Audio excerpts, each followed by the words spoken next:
Bagay sa ating buhay ay ang mapag-aralan ang salita ng Diyos. According to Sister Ellen White, if you want to be in heaven, you must be first saint here on earth. Right? Okay. Kung nais na po natin maging banal sa langit o mapapunta sa langit, dapat ka munang maging banal dito sa lupa. And this is our goal. The battle is on our track. The enemy is on our track. That's why we have to guard our soul, our body, our spirit. And we have to submit ourselves under the protection of God.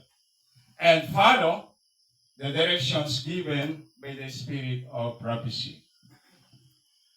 At bago po tayo tuluyang dumako sa ating pagtalakay sa aralin ngayong umaga, nais ko munang tayo ay magalang na tumuhod upang tulog sa Diyos. Dakilang Ama, ng tahanan ay nasa mga langit. Sa mga sandaling ito, kami po ay lubos na nagpupuri, nagpapasalamat sa inyo pong mayamang pangasiwa na ipinagkaloob sa amin. Amin pong tinatalaga ang aming mga sarili. Bendisino niyo po ang bawat sa amin. Buksan ang aming puso at pag-iisip upang sa gayon ang lahat ng mga dumadari na katotohanan ay maging isang inspirasyon sa aming pamumuhay Kristiyano sa lupang ito.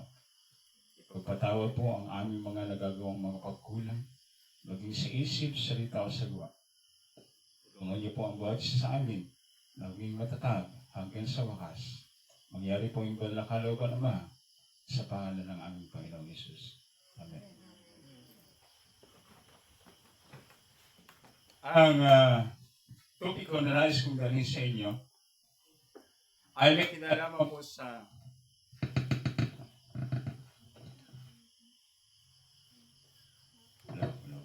ang pagkawasak ng Jerusalem at ang mga simbolong sumasagisag na katuparan nito. Ang subtopic po ay itakas ang iyong buhay as the days of Noah, Lot, and the disciples, what will be in the last days. And it has something to do with a revelation of God's character of love. Since we are talking about the character of God, simple lang ang kaligtasan, mga kapatid. Marahil mag-iisip ka, bakit maging simple? Napakahirap ng daranasin ng bahay Diyos sa uling panahon. Simple lang kung nais mong maligtas. Ano po ang sabi sa aklat ni San Mateo, chapter 19? If you want, kung gusto mong pumasok sa buhay, ano po ang sabi doon? Ingatan mo ang mga utos.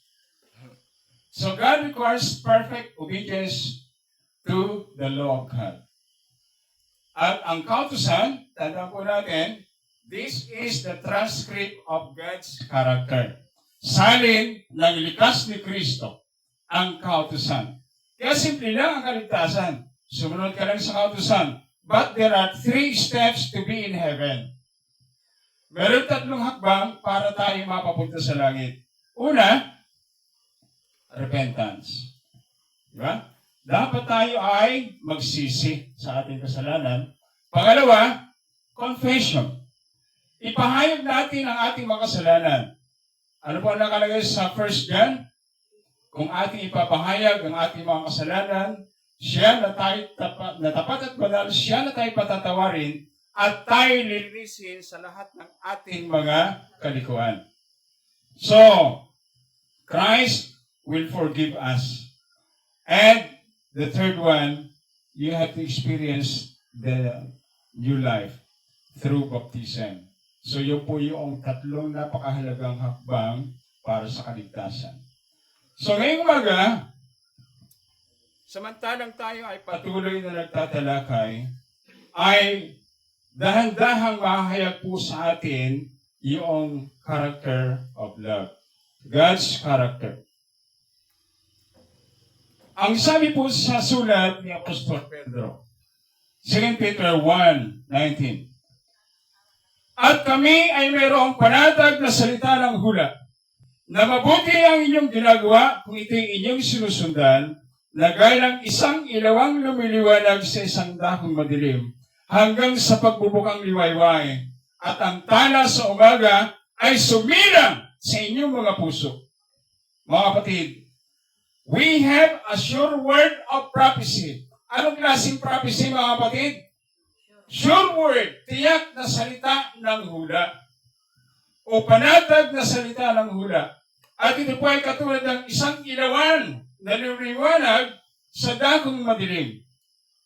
Kapag tayo po ay nababalutan ng kadiliman sa ating kapaligiran, halatang halata na kapag ikaw ay mayroong isang lighter, yung kislap niya ay ating nakikita.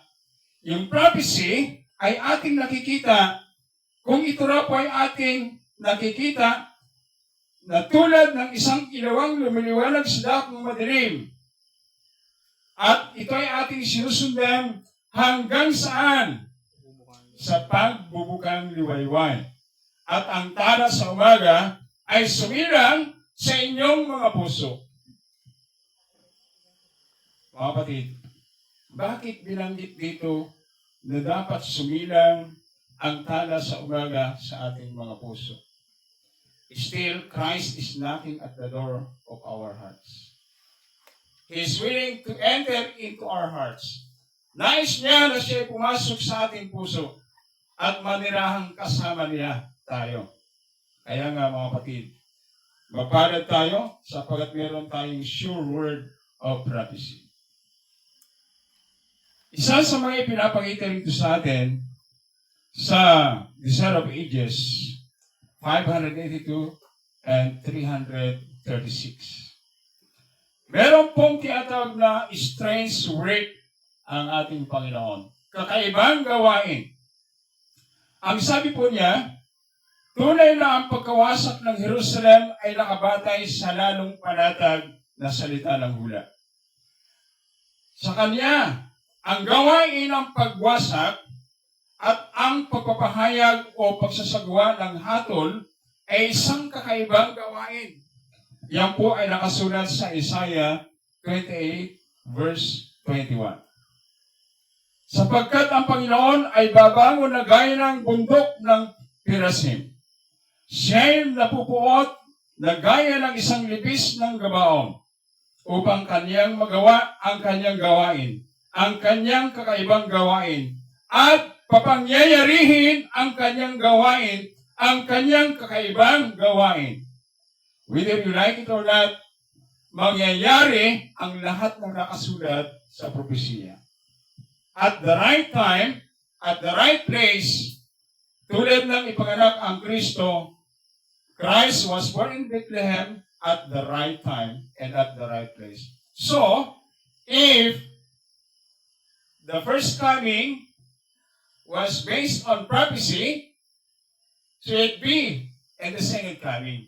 Ganon din ang mangyayari sa tiyatawag natin ikalawang pagbalik ni Kristo.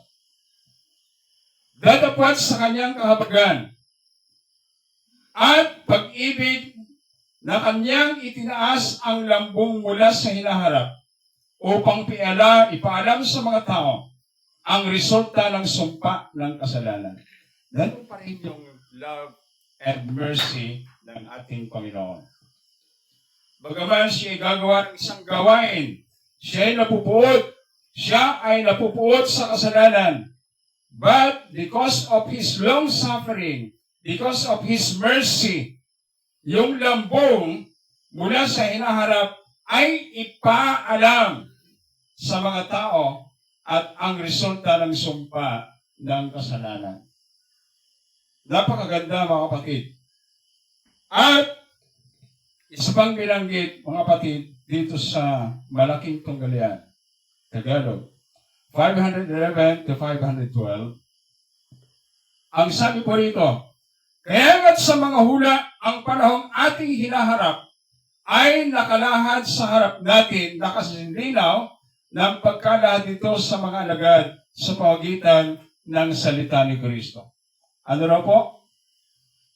Sa mga hula, yung ating panahong inaharap ay nakalahad, nakaladlad. Nariyan, tayo lang ang nagkukulang. Ano po ang utos ng Panginoon? Search the Scriptures. Study the last book of the Bible, which is the Revelation. Kaya nga, Revelation, hindi na ito po isang silyadong aklat. Ito ay isang aklat nakaladlad, na nariyan kailangan lang nating mapag-aralan.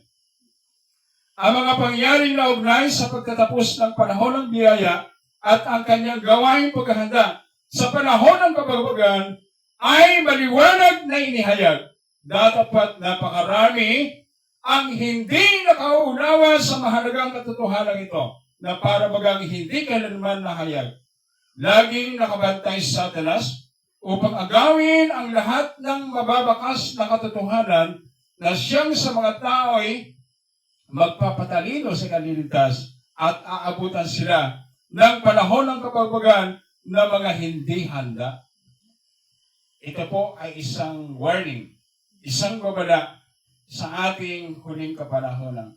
Tayo naniniwala na tayo po yung last generation. And the special truth will be proclaimed. Saan ipapahayag ang special truth? For the last generation that shall live upon the earth. Yan po ang katotohanan, mga kapatid. Pero, ano po yung ating dapat paghandaan? Ang panahon ng pagsasara o pagtatapos ng biyaya, as well as the time of trouble. Pero, ang nakalulungkot dito, kung ating uulitin, napakarami. Pag sabi napakarami, baka hindi natin kayang bilangin. No? Napakarami ang hindi nakauunawa ng mahalagang katotohanan ito na para bagang hindi kailanman nahayag sa kanila. Pero lagi nakabantay sa Satanas upang agawin ang lahat ng mababakas na katotohanan ng isang tao na magpapapanta sa kanya. Alam mo, isa nakalagay doon sa malaking tunggalian. Ano po yung tanging pinagsisikapan ni Satanas na gapiin? Anyone? Ano yung tanging pinagsisikapan ni Satanas na gapiin? Ha? Yung mga nalabi.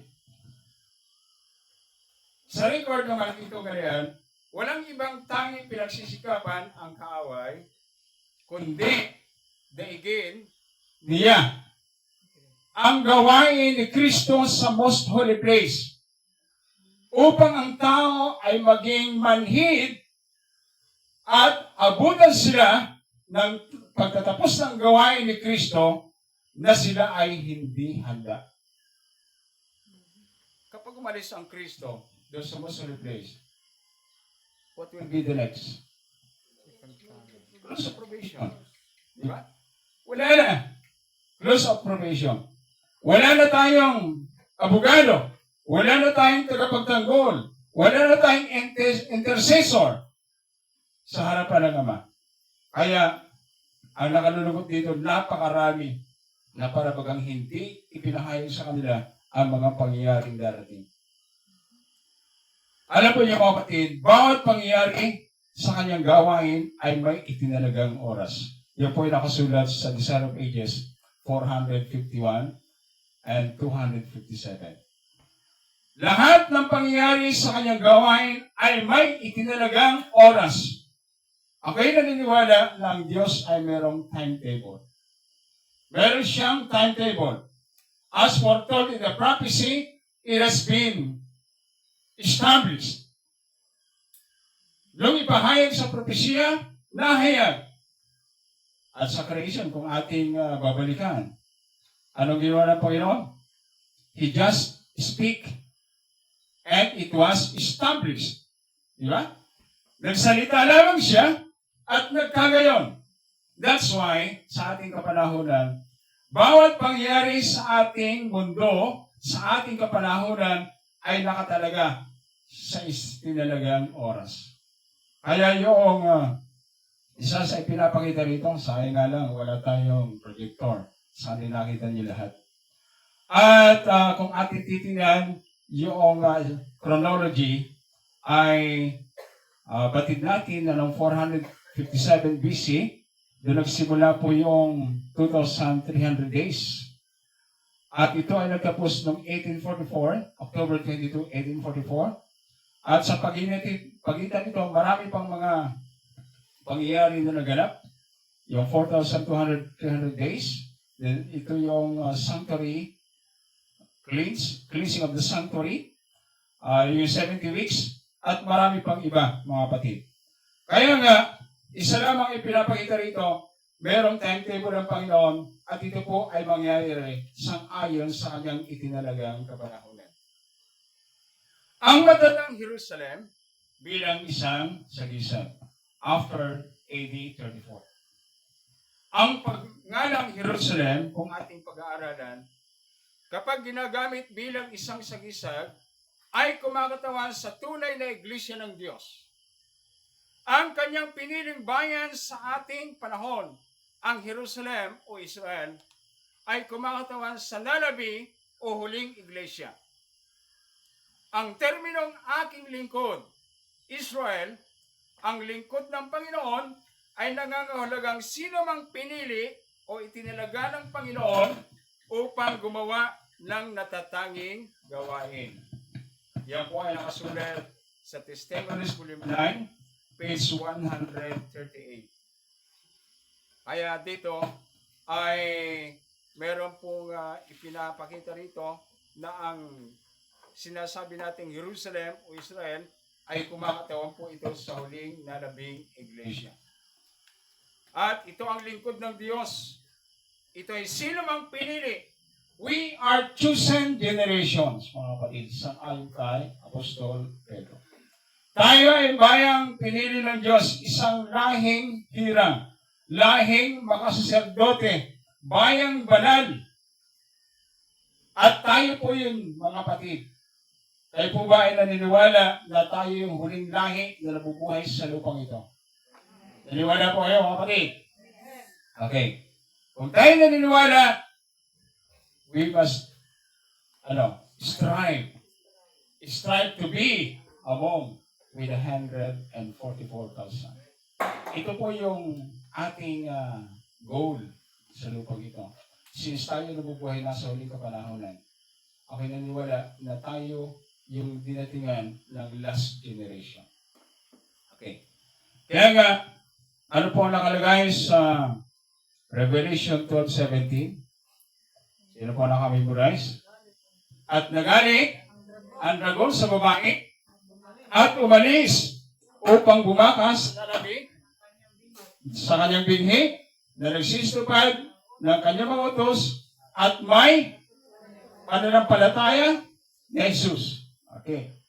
So isa sa qualification, isa sa katangian ng iglesia sa huling kapanahonan, sila po ay tumutupad sa kautusan, may patotoo pananampalataya ng ating Panginoon.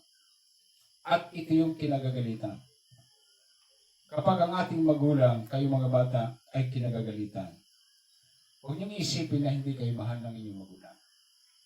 Huwag niyong isipin na kayo ay pinaparusahan. Ito po ay isang tanda ng pagmamahal. Diba? Tanda yan ng pagmamahal. So kapag tayo pinapagalitan, tanda po natin na mahal tayo ng Panginoon. At isa sa mga ipinapakita dito sa atin mga kapatid, ang bayan ng Diyos, they have the faith of Jesus or the spirit of prophecy, and of course, they keep the commandments of God. Ipinakita sa akin na yung nagsisikap sumunod sa Diyos at naglilinis ng kanyang kaluluwa sa pagitan ng kanilang pagsunod sa katotohanan ay piniling bayan ng Diyos, ang makabagong Israel. Testimonies Volume 2, page 109. Lang ang ating minamahal na tagapagligtas ay malapit sa atin, ang kanyang presensya ay nasa sa atin. At tayo mayroong Jerusalem sa ating mga sariling tahanan at sa mga iglesia. Nang ang mga Hudyo o Israel o Jerusalem ay itinakwil bilang natatanging bayan ng Diyos noong 34 AD, ay bumaling ang Diyos sa mga hintil. Noong 34 AD, yung 70 weeks prophecy has been fulfilled. God rejected the people of Israel. Itinakwil ng Diyos ang bayang hirap. Kahit na sinabi sa Jeremiah na iniibig siya ng Diyos ng walang hanggan, pero pinadalhin pa rin siya ng sulat ng paghihiwalay. Meron pa rin sulat ng paghihiwalay, mga kapatid. At ito ang masaklap kapag ang isang tao ay itinakwil. No? Kapag ang isang tao ay itinakwil. Kaya tayo, pinili tayo ng Diyos, the chosen generation in these last days. A chosen generation called out of darkness into light. Sa 1 Peter 2:9, dapat kayo isang lahing hira, isang makaharing pagkasaserdote, bansang banal, bayang pag-aaring sarili ng Diyos, upang inyong ipahayag ang mga karangalan niyong tumawag sa inyo mula sa kadiliman hanggang sa kagilagilalas na kaliwanagan. So tayo po ay pinili ng Diyos, purihin ang Panginoon sapagat bagaman tayo makasalanan, bagaman tayo hindi literal na Israel, tayo ay mga sangang inihukpong lamang sa katawan ng isang ubas. Kasi kinakailangan tayo ay makahugpong, mga kapatid. Tayo ay mga hintil sa katotohanan, sa katutubo, pero pinili tayo ng Diyos. Tinawagan tayo mula sa kadiliman hanggang sa kagilagilalas na kaliwanagan. Ano pang ibig sabihin ng Christianong Iglesia? Dito po sa Testimonies Volume 5, 211, sa Ezekiel 9, ang lungsod o Jerusalem ay ikinakamit sa modernong Iglesia ng Diyos na nakikipaglaban. Tayo po ay Iglesyang nakikipaglaban. Pagkatapos noong AD 34, ang Diyos ay may nalabi pa rin tunay na Iglesia. Ang tunay na Jerusalem, ang tunay na Israel, dapat ngayon ay kasama dito ang lahat ng tao, kudyo kuman o hintil, na nagpapahayag ng tunay na pananampalataya sa manunubos, ito tinatawag na Kristiyanong Iglesia. Sa buong mundo, ay mabibilang natin sa ating kamay ang mga iglesia. Di ba? Pero sa katotohanan, kung ating iisa-isahin, napakarami niyan. Pero meron tayong pagkakilanlan. Una, yung mga Sabbath keepers. Hindi lang naman Seventh-day Adventist ang nanginili ng Sabado. Maraming pang sekta ng Protestante ang nanginili ng Sabado. Pangalawa, Sunday keepers. Sila po yung nanginili ng linggo. At batid natin, yan ay sumunod sila sa banal ng Roma. At ang pangatlo, yung nanginili ng Biyernes. Yeah? Sa tatlo, huwag natin i-count yung mga taong mga hindi nakakilala sa Diyos. Ang kanilang sinasamba ay mga nilalang salit na yung Creator. Ba? Kaya nga, itong tinatawag natin mga Kristiyanong Iglesia, sila po yung mga tao na lahukan ng Hudyo at mga hintil. Sila ay nagpapahayag ng tunay na pananampalataya ng ating manunubos. At sila ay tinatawag na mga Kristiyanong Iglesia. Ang sagisag ng paghamak sa pag-ibig at pakiusap ng Diyos. Mga kapatid, tanda po natin, before the destruction of Jerusalem, ang Diyos ay patuloy na nagpadala ng panawagan sa kanyang bayan. No? Ang sabi po rito sa SOP, Volume 3, page 1, ang hula ni Kristo habang tinatangisan niya ang Jerusalem ay para sa mga kasalanan sa lahat ng kapanahunan. Hindi lang po yung kasalanan ng Israel. What a wonderful love. At tumangis si Jesus. Nahayag po sa kanyang sarili yung pag-ibig niya sa sangkatauhan. At ang sabi po rito, tinagisan niya ang Jerusalem. Ito po ay para sa mga kasalanan sa lahat ng kapanahunan, maging sa ating kapanahunan. Ang bansang Hudyo ay sagisag ng mga tao sa lahat ng panahon na humamag sa pakiusap ng walang hanggang pag-ibig. Yung mga tao nag-aangking mga kinatawa ni Kristo dito sa lupa, gayon may ang mga pamumuhay ay patuloy na pagtanggi sa Kanya ay makakabasa ng kanilang sariling parusa sa pagsasakdal o paghahayag ni Kristo sa mga Hudyong makasarili ang katiwiran. Ang mga Hudyo, ang isa sa pinakamalaking kasalanan ng bansang Israel ay yung hindi nila paniniwala kay Kristo bilang Mesiyas. Datapot ang pinakamalaking kasalanan ng sangkatauhan sa huling kapanahunan ay ang pagtatakwil sa 10 kautusan. Yan po ay nakasulat sa writings na ilo. Okay. Kaya nga, ang sagisag ng sanlibutan pinatigas, ito po ay ang bansang Hudyo, ang bansang Israel. Ang tawag sa kanila ay mga hypocrites, fools, blind guides, snakes, vipers, and children of hell. Kanina po lumabas ang salitang ito? Kay Kristo mismo sa ating Panginoon. Says Open Volume 4, page 2, and Great Controversy, page 22. Sa Jerusalem, nakita ni Jesus ang simbolo ng sanlibutang pinatigas, ng kawalan ng pananampalataya at paghihimagsik, at nagtutumuling tagpuin ang matuwid na parusang hatol ng Diyos. Nakita ni Kristo sa Jerusalem ang isang sagisag ng sanlibutang pinatigas na kawalang pananampalataya at paghihimagsik, na nagtutumaling sumagupa sa mga kahatulang ibubuhos ng Diyos. Sa Jerusalem, nakita ni Jesus ang simbolo ng sanlibutan na nagtakwil at humamak sa kanyang biyaya. Kung ang Jerusalem ay humamak sa kanyang biyaya, ang sanlibutan ito ay hinahamak din ang kanyang biyaya. Hindi pinapahalagaan ang kanyang sakripisyo.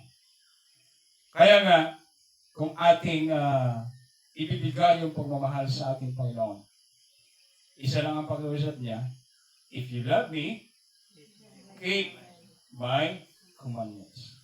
So by keeping the 10 commandments, that is the manifestation. That is a revelation of God's character of love. Why? Because the commandments is the transcript of God's character. Ito po ay salin ng likas ni Kristo. Kaya kung tayo sumusunod sa 10 utos, tayo po ay naniniwala sa Kanya. Tayo po ay naghahayag ng Kanyang likas.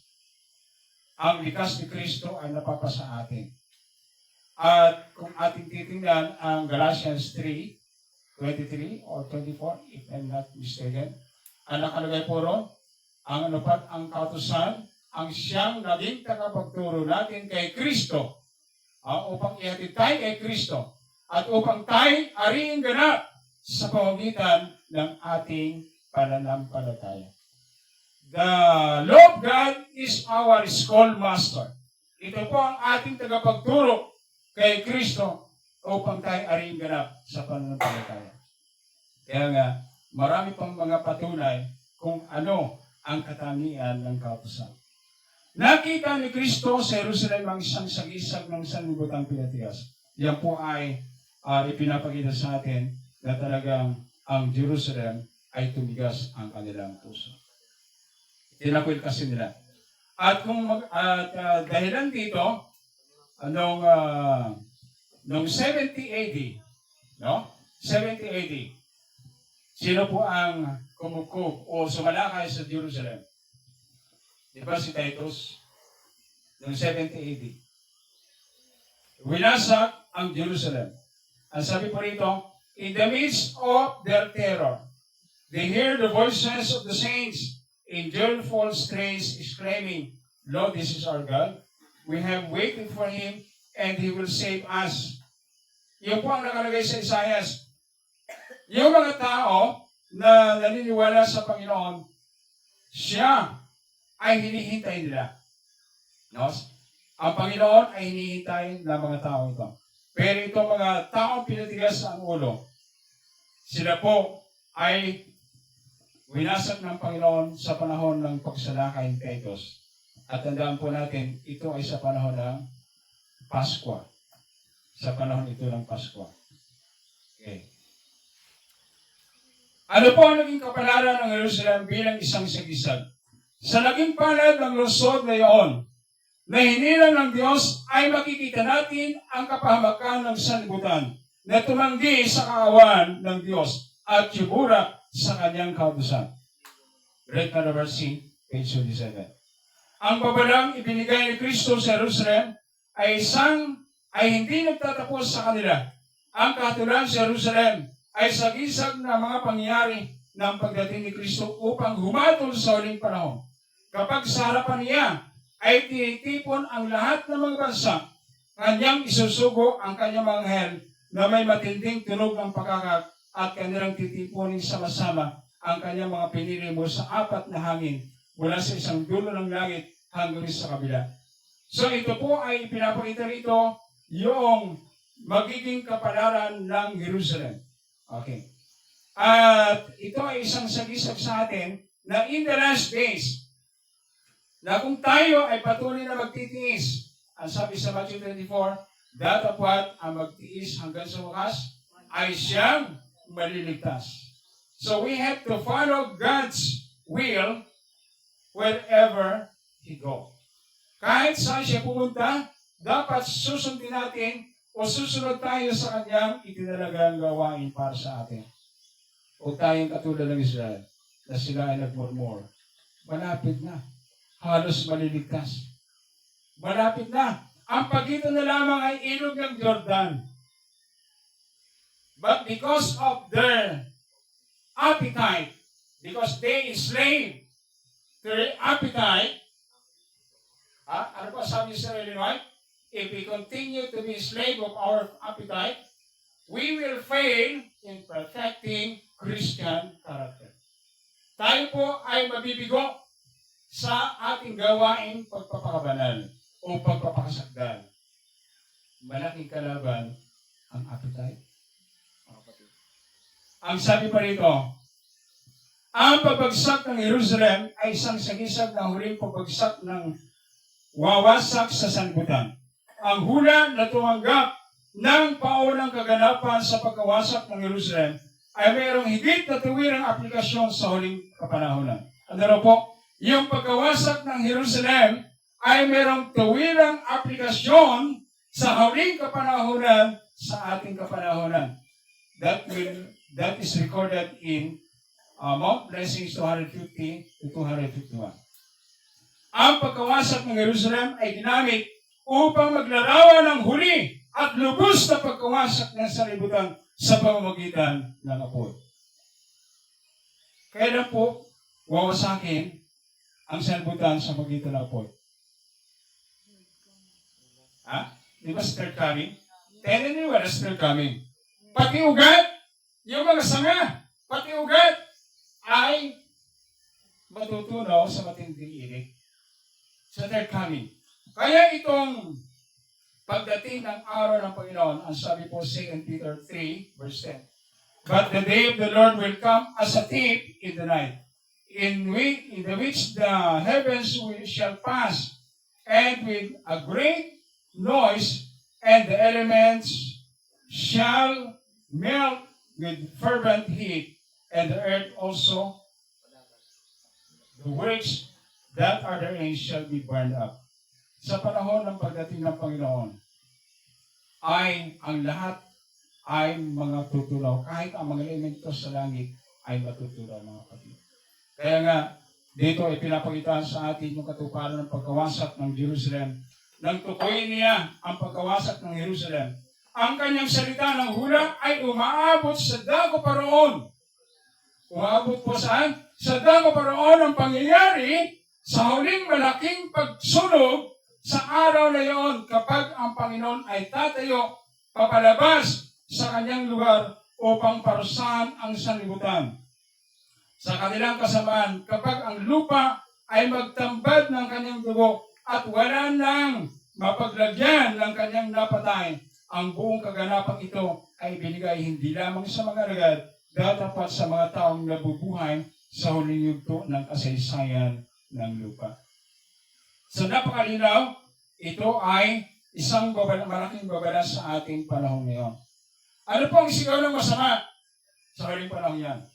The Zero Pages, page 743. Mula sa pagbagsak ng Jerusalem, ang kaisipan ni Jesus ay lumalampas sa mas lalong malawak na paghatol sa pagkawasak ng di nagigising na lungsod. Nakita niya ang sagisag ng huling pagkawasak na darating sa sanlibutan. Kung magkagaisa, sabihin nila sa mga bundok, bagsakan niyo kami, at sa mga burol, tabunin niyo kami, at sa mga bato, mahulog kayo sa amin. Alam po niyo mga kapatid, sa pagdating ng ating Panginoon, meron siyang dala, kaloratian. Ilan po yung kaloratian ang dala-dala ng Panginoon? Yan ang alam. Ilang kaloratian mayroon ang Panginoon sa kanyang pagbabalik? Merong 3 kaloratian. Kaloratian ng isang anghel, kaloratian ng anak, at kaloratian ng anak. Ay, isang anghel nga, tanda po natin, nang yung mga gwardya sa libingan ni Kristo, nang manawag si Angel Gabriel, ay anong nangyari sa mga gwardya? Sila yung nangapos-subasog na parang patay. Isang kaloratian lang yan, ha? Isang kaloratian ng anghel. Ay hamak pa, 3 yung darating na kaloratian sa pagdating ni Kristo. Kaya, ayaw nila makita yung kaloratian. Sapagkat sila ay matutunaw. Sila ay mamamatay kapag nakita nila ang kaloratian dumarating. Kaya ang kanilang gusto, mga bundok, mga bato, abay, tapon na lang niya kami. Hindi namin kaya titigan ang kaloratian dumarating. 10 minutes na lang. Okay. Ang luhang pumatahak kay Kristo sa bundok ng mga olibo. Samantalang sila ay nakatayo at minamanas ang piniling lungsod ay hindi lamang para sa Jerusalem. Sa sinapit ng kapalaran ng Jerusalem, nakita niya ang pagkawasak ng sanlibutan. Christ Object Lesson, page 302. Ang hula ng tagapagligtas hinggil sa pagdalaw ng mga parusa sa Jerusalem ay magkakaroon ng ikalawang katuparan na dapat ang kakilakilabot na pagkawasak na iyon ay isang malabong anino lamang. Bilisan natin. Mayroong pag-uulit sa kasalanan ng Jerusalem. Tayo na labing bayan ng Diyos ay binabalaan laban sa pag-uulit ng mga kasalanan ng matandang Jerusalem. At sa gayon, inilagay natin ang ating sarili sa kanilang gayon ding kalagayan ng pagkagiba. Nang tumunghay si Kristo mula sa taluktok ng olibo, kanyang nakita ang ganitong kalagayan. Ang mga bagay na nagpapatuloy sa bawat iglesia, ang mga babala ay humahantong sa lahat ng sumusunod sa inilakad ng mga tao sa Jerusalem. Ang mga dakilang liwanag, ang mga taong ito ay nagsilbing babala sa ating harapan. Sa pagtatakwil ng mga babala ng Diyos sa ating kapanahunan, ay inuulit ng mga tao ang kasalanan ng Jerusalem. So mga kapatid, mayroong pag-uulit. At nasabi ko na kanina, ang pinakamalaking kasalanan na sanlibutan sa uling kapanahunan ay ang pagtatakwil nila sa kautusan ng Diyos. Maliwanag po yun. Ang Jerusalem ay kumakatawan sa magiging kalagayan ng iglesia kung hindi tatangging lumakad sa liwanag na binigay ng Diyos. Ang Jerusalem ay silang ayunan ng Diyos na maging imbangan ng banal na kapagkakatiwala dahil dapat ang kanilang bayan ay pinasama ng katotohanan at hinamak ang pananang pagmamakaawa at mga babala. Hindi nila nirespeto ang kanilang payo. So, ano po ang ginawa ng Jerusalem? Hinamak ang babala. Hindi nila nirespeto ang kanyang payo. Ang kasalanan ng mga Hudyo at ang kasalanan ng sangkakristyanuhan, ito yung nasabi ko na kanina, ang pinakamaliking kasalanan ng mga Hudyo at ng Jerusalem noong unang panahon ay ang pagtatakwil nila kay Kristo bilang Mesiyas. Dahil dapat sa huling panahon, ang pinakamalaking kasalanan ng sanlibutan ay ang pagtatakwil nila sa kautusan ng Diyos. Bakit? The last act of the drama is all about between the Sabbath and Sunday. Di ba? Ito ang huling yugto ng labanan. Kaya we are nearing tuwid tayo ay nalalapit na sa huling kapanahon ng ito. And we have to prepare for it, mga kapatid. Ang kalagayan ng mga matuwid. Bago dumating ang pangalawang pagkatuparan ng pagkawasak ng Jerusalem, ang mga matuwid ay dapat maging panatag at handa na sumagupa sa mga pangyaring magaganap sa lipunan ito. At sinabi ng Panginoon sa kanya, pumaroon ka sa gitna ng bayan, sa gitna ng Jerusalem, at maglagay ka ng mga tanda sa mga noo, mga taong nagbubuntong hininga at nagsisidaing dahil sa lahat ng kasuklam-suklam na nagawa sa gitna niyo. The last word of the third angel is to proclaim this message, mga kapatid. At tayo po ay yung mga tagapaghusay sa mga sirandako. Tayo po yung mga nagbubuntong hininga sang-ayon sa Israel. Kailangan ipahayag natin ang katwiran ng Panginoon sa huling kapanahon ng ito. Ang araw ng paghihiganti, darating ang Panginoon. Ang araw ng paghihiganti ng Diyos ay halos nasa atin na. Alam po niyo yung bagyo. Kapag mayroong isang bagyong malakas na dumarating, mapapakinggan natin sa mga radyo, sa television, napapanood natin yung coming storm. Pero dito, yung bagyo na ipinapakita rito, ay yung araw ng paghihiganti ng Diyos ay halos nasa atin na. It is casting its shadow. Naghahangis na ang kanyang anino. Ay naranasan natin yung anino. Yung mga tilamsik mula sa vials of God, nararamdaman na natin. Pero hindi pa yun ibinubuhos. Kapatid, ha? Tandaan po natin. Ang tanda ng Diyos ay ilalagay sa mga noon ang mga taong nagbubuntong hininga at nagsisidaing dahil sa mga kasuklang-suklam na nagawa sa lupain.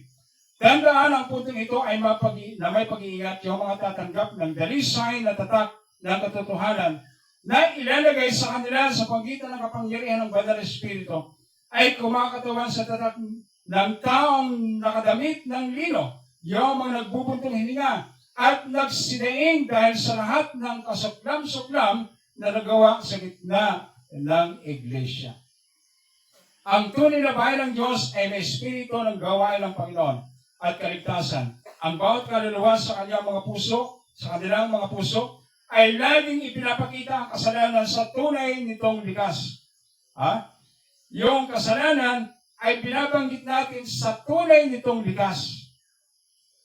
Tayo ay kinakailangang sumuway. Sabi ni Pablo kay Timoteo, sumawata ka sa kapanahonan at gayon din sa di kapanahonan.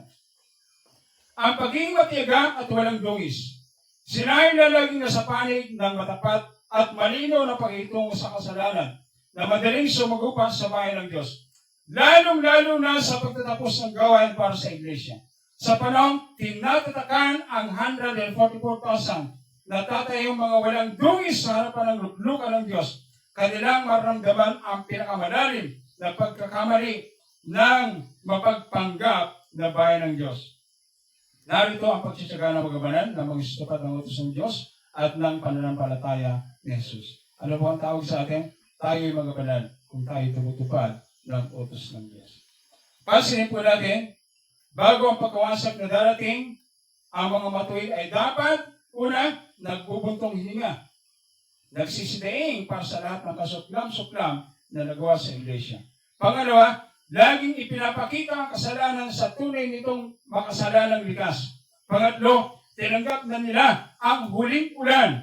At ang pang-apat, matigang tumutupad ng kautusan ng Diyos. Ang panglima, may pananampalataya ni Jesus. At ika-anim, tumatayang walang dungis sa harap ng luklukan ng Diyos. Dapat mapupunta sa atin yan. Ano naman ang kalagayan ng mga ditapat? Sila ay matinding tagawasig at pinakamapait na kaaway na dati nilang mga kapatid. Pangalawa, hindi nila nalalaman ang pagpatak ng huling ulan sa mga matuwid. Kaya sa early writings, marami naghihintay ng panahon ng kaginawahan. Datapwat nang tumating ang panahon ng kabagabagan. Ano pong nangyari? Nasumpungan nila ang kanilang mga ulo na walang panganlong. Bakit? Ang panahon ng kaginawahan ay lumipas na. At narito sila ay mga walang proteksyon sa kanilang mga sarili. They receive not the lottery. hindi nila tinanggap ang huling ulan. Nagpatuloy sila sa mga anyo ng forma ng reliyon, bagaman ang kapangyarihan at presensya ng Diyos ay wala. The presence of Christ is lacking. Even though they continue the form of religion, may pangangaral, mayroong paghihikayat, may pagbabautismo. Pero tanda po natin, ang sabi ng Spirit of Prophecy, the presence of Christ is lacking. Wala na sa kanila ang presensya ng Diyos. Ang kalahati ng Diyos ay lumayo na sa kanila. Testimony Volume 5, 210. Na tili silang tagasalansang ng kautusan ng Diyos. Sila'y nagtatakwil ng saway, babala at espiritu ng panghuhula. The last great deception of Satan is to make non-effect the spirit of prophecy. So yan po yung umuling pandarayan na gagawin ng kaaway. At meron tayong tinatawag na panahon ng pagtakas. Ang panahon ng pagtakas, isang panahong itinagda para sa bayan ng Diyos. Ang pangyayaring ito ay nauna ng biya, ibinadya ng Panginoong Jesus sa Matthew 24. At sa sulat po ng Israel in White, sa Tumo 5, ng mga patutuo, ang karanasan ng mga naunang Kristiyano. Sa pagtakas habang kinukupkup ng mga sundalo ang Romano, ang Jerusalem ay isang anino ng ating karanasan ng pagtakas kapag ang huwad na Sabat ay pinatubod na sa mga huling araw. Ang pagtakas patungo sa mga liblib na lugar upang maiwasan ang pag-uusig. So meron tayong tinatawag nating free to the solitary places. Katulad ng pagkupkop sa Jerusalem, ang mga Romanong sundalo noong 69 AD ay isang babala o tanda sa pagtakas ng mga Kristiyano sa Judea. Kaya nga ang pag-upo sa kapangyarihan bilang bahagi ng ating bansa, kapag iniutos na ipatupad ang Sabat ng kapapahan ay magiging babala sa atin. Ito ang magiging panahon upang lisanin ang malalaking syudad, paghahanda para sa isalin para sa mga maliliit, para sa hiwalay ng mga tahanan sa liblib ng mga lugar. Sa kalagitnaan ng mga kabundukan, sa ngayon, sa halip na humanap ng mamahaling tahanan, dito tayo dapat maghanda upang tuuin ang mainam na lupain. Kahit ang makalangit, sa halip na gumastos tayo sa ating sariling pagpapasasa, ay dapat natin pag-aralan ang magtipid. Bakit kaya?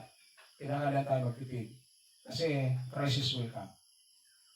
Tanda po na dumarating ang pagwasak, ipinahid niya na siya muling babalik sa pangalawang pagkataon upang tipunin ang kanyang mga tapat sa kanyang sarili at upang magiganti sa kanila na nagtakwil ng kanyang kahabagan. Katulad ng mga umalan niya sa kanyang mga alagad, sa pagkawasak ng Jerusalem na nagbigay sa kanila ng tanda ng dumarating na pagkawasak upang maisagawa ang pagtakas, ay gayon din binabalaan niya ang kanyang bayan sa araw na iyon sa huling pagkawasak. Kaya nga ipinapakita po sa atin mga kapatid, ang pagtakas sa mga alagad bago dumating ang pagkawasak ng Jerusalem ay anino ng pagtakas ng mga banal sa liblib na lugar.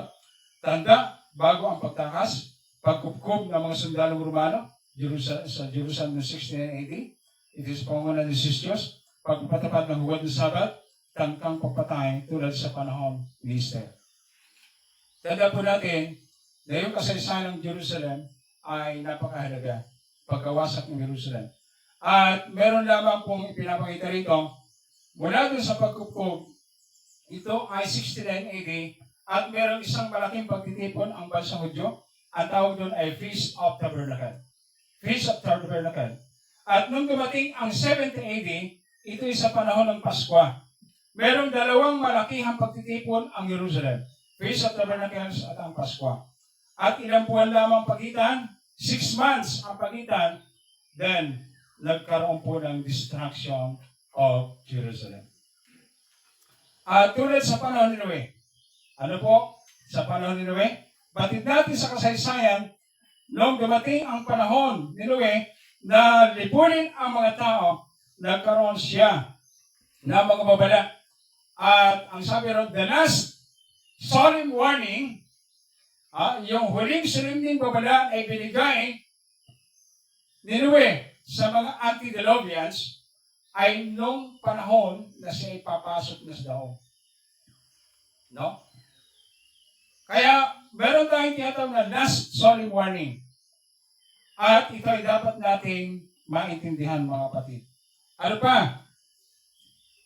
The coming of Christ will take place in the darkest period of this earth's history. Ang pagdating ni Kristo ay magaganap sa panahon ng madilim na kasaysayan ng lupang ito. As the days of Noah, as the days of Lot, this pictures the condition of the world just before the coming of the Son of Man.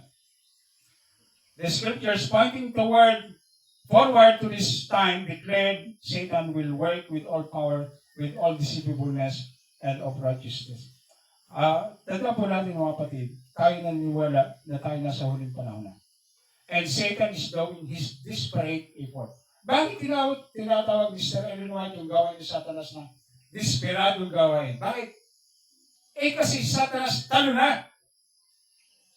Talo na. Kaya nga sa Revelation 12, ang nakalagay doon, siya'y bumaba sa atin na mayroong malaking galit sa pagkaalam niya na kaunting panahon na lamang mayroon siya. Kung tayo nag-aaral ng kasulatan, Satan is the most diligent searcher of the Holy Scriptures.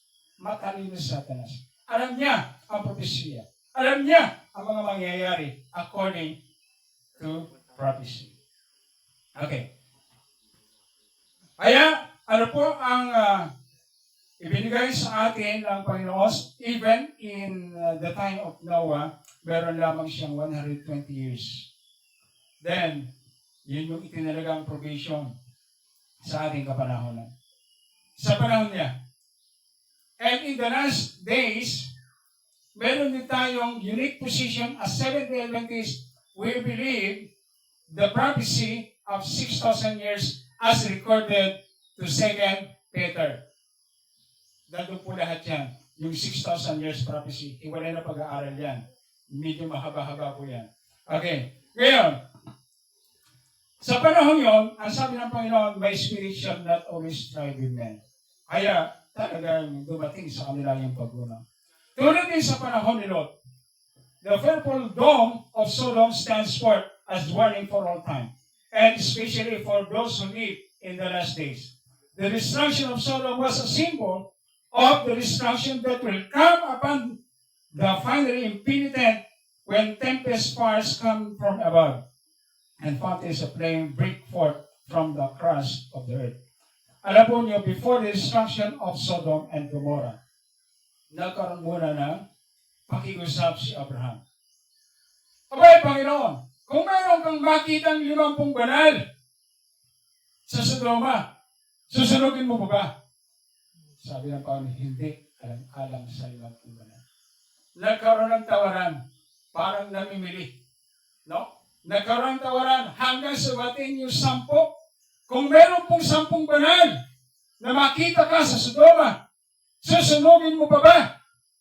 Hindi. Alang-alang sa 10 banal. What a wonderful love of God.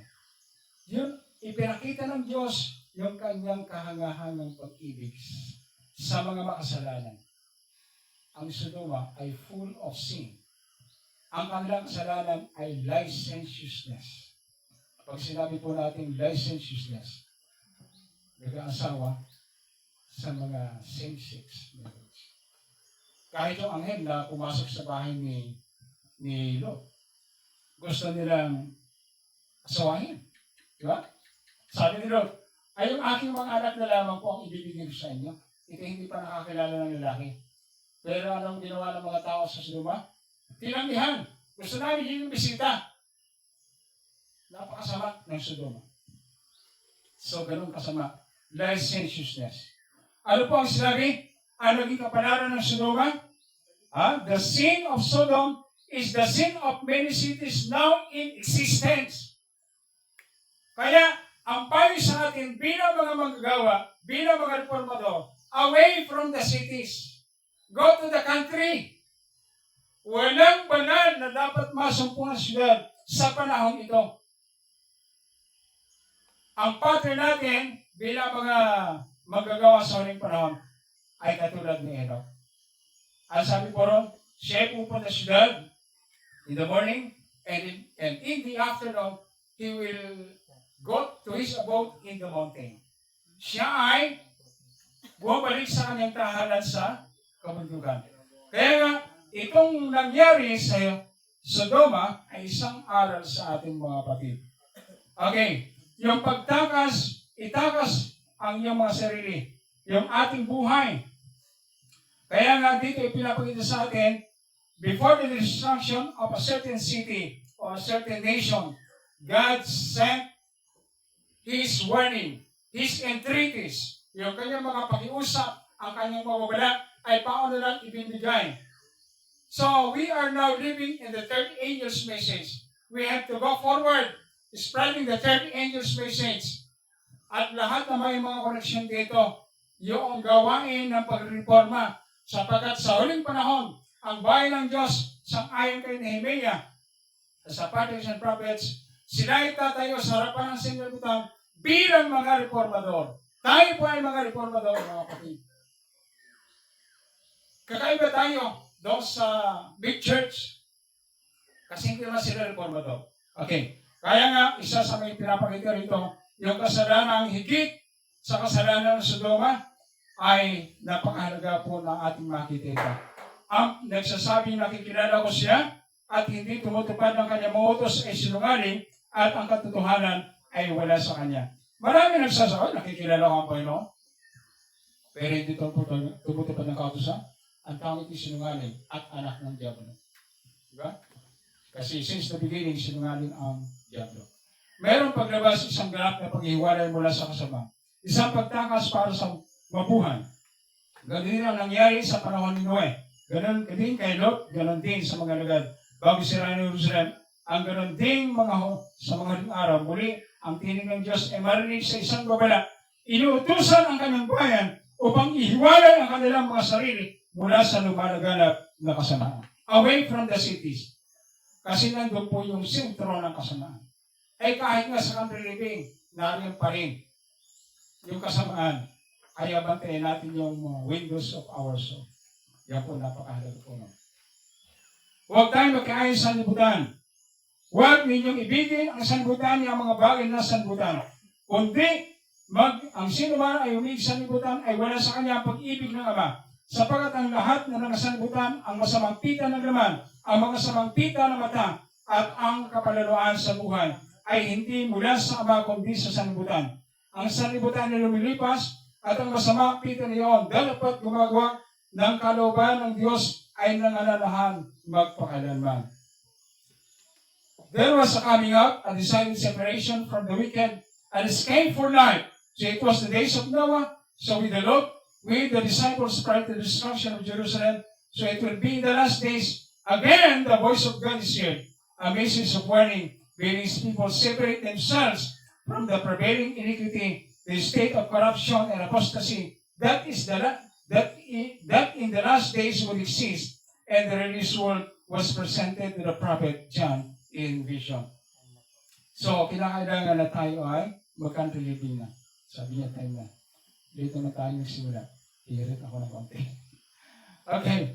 So, dito, inaatasan tayo mga kapatid na tayo ay magtungo sa countryside, sa kabukiran. Bago dumating na yung umaapo na salot ng Diyos, ano po ang tinawagan? Lumabas kayong mabilisan sa malaking siyad. No? Doon sa mga magulang, tipunin niyo ang inyong anak bago dumating ang salot sa bubungan ng inyong bahay. Katulad sa panahon ng Israel sa ito, before they left Egypt, tinipon nila ang kanilang sambahayan sa kanilang bubungan. At nagpahid sila ng dugo sa kanilang mga poste sa haligi para tandaan na sila ay hindi daraanan ng anghel na papatay sa mga panganay ng Egypt. So, tipunin natin ang ating mga anak sa ilalim ng ating bubungan. Okay. Pagtanggi natin sa ating sarili, tanggihan po natin ang ating sarili. Meron tayong freedom of choice, good or evil. Ano ang pipiliin mo? Good or evil? Nasa sa atin po yung mga kapatid. Lumakad na kasama ni Kristo. Ang sabi po rito sa Galatians 2:20, I am crucified with Christ. Nevertheless, I live, yet not I, but Christ liveth in me. And the life which I now live is the flesh. I live by faith of the Son of God who loved me and gave Himself for me. ang kinabubuhay natin sa panahon ngayon ay na sa kabuhayan na ni Kristo. Kaya nga katulad ng tawagan si Isaias, ay ganoon din tayo, kinakalain tayo ng tumugon. Tandaan po natin mga kapatid, ang isa sa mga halagang bagay na ipinapakita sa atin na tayo po ay mayroong liwanag na sinusundan. Hindi po tayo maliligaw. No? Kung ang mga manlalayag noong unang panahon ay wala pang mga tracking devices na naimbento, ang kanilang tanging tinitingnan lamang ay ang Polaris. Saan po naroon ang Polaris? North. Nandiyan ang constellation ng Polaris. Yung maningning na tala sa North. Yun ang kanilang tinitingnan ng mga manlalayag. Pero sa ngayon, marami ng mga devices na ginagamit sa navigation. Okay. Kaya nga, isa sa mga ipinapakita sa atin, ang hamon. Napagtuunan mo na ba ng pansin ang mga pangyaring na ugnay sa pagtatapos ng panahon ng biyaya at ang gawing paghahanda sa panahon ng kabagabagan? Pangalawang tanong, binigyan mo na bang halaga ang mga palatandaan ng pagpasok ng panahon ng kabagabagan? Masusin mo na bang napag-aralan ang kompletong sistema ng katotohanang ipinapakita sa sanctuaryo? Dapat master natin ang sanctuary doctrine. Because it reveals the complete system of truth. Diyan po nahayag ang kompletong sistema ng katotohanan sa sanctuary. Napag-aralan mo na ba ang tao ng kapistahan ukol sa reliyon ng mga Hudyo na siyang anino ng mga pangyari maganap dito sa lupa? Merong different festivities ang mga Hudyo. No? Pero yung dalawang pinakamalaking festivities sa kanilang mapanganib na panahon, yung Feast of Tabernacles at saka itong Pasko. Tanda po natin, merong dalawang season na mapanganib. Yung tinatawag natin panahon ng taglagas, autumn. At hindi lingid sa ating kalaman, Christ entered into the most holy place on October 22, 1844. It was the time of autumn.